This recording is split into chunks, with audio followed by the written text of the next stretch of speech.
So, ayan na guys yung anong tawag dito, ginger, onion at saka tomato, yung dorada natin. Ayan, nilagyan na natin ng tubig. Ngayon black pepper naman at saka salt. Yan yung black pepper at saka ang gamit natin is half salt. So ayan na guys yung ating dorada with talbos ng kamote. Ayan.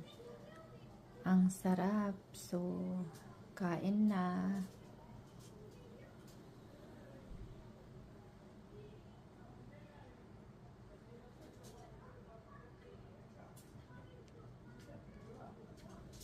Tignan mo sis yung ulam ko.